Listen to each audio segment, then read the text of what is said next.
Thank you for taking this training video and learning how to become an opioid overdose responder. If you have any questions about the content of this video or opioid overdose, don't hesitate to contact Jamie at nextdistro.org or fill out the contact form on our website. Opioids are a class of drugs that relieve pain. Some people also take them to get high or keep from going into withdrawal.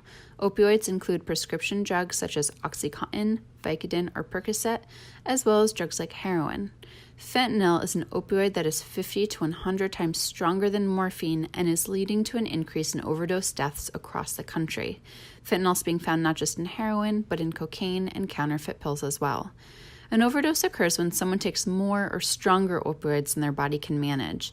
This can lead to dangerously slow breathing, and if the person doesn't get help, it could result in death.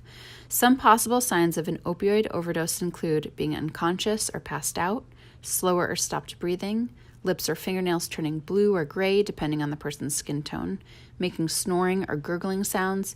If any of these symptoms are present, it's important to respond quickly.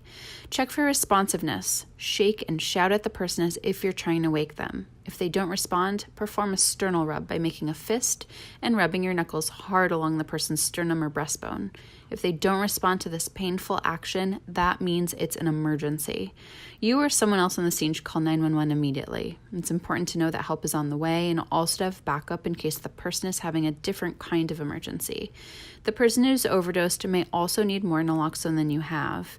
In New York State, the Good Samaritan law provides protection against charge and prosecution for drug possession to the individual who has called 911 to save a life, even if drugs are present.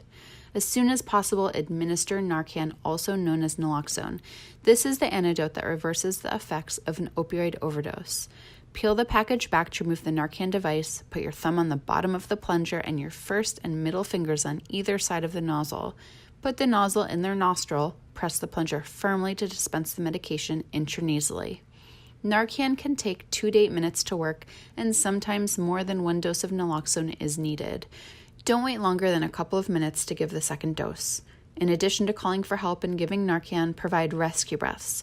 Getting oxygen to an overdosing person may reduce serious complications and keep the person alive until help arrives. If the person doesn't become responsive right away, and if you're not performing rescue breathing, put them in the recovery position. This is really essential if you need to leave the person alone. Hopefully, after 1 or 2 doses of Narcan, the person will become responsive. If this happens, tell them what happened. Explain that they were overdosing and that you gave them Narcan.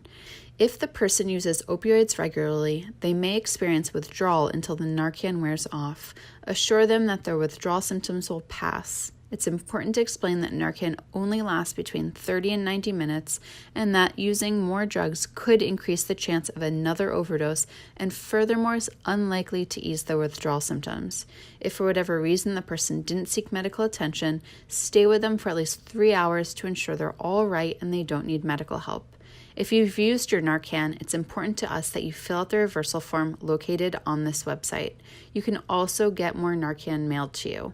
Thank you for being a lifesaver. If you want to learn more about anything you learned here, our website has more information and links to our resources, fact sheets, and videos.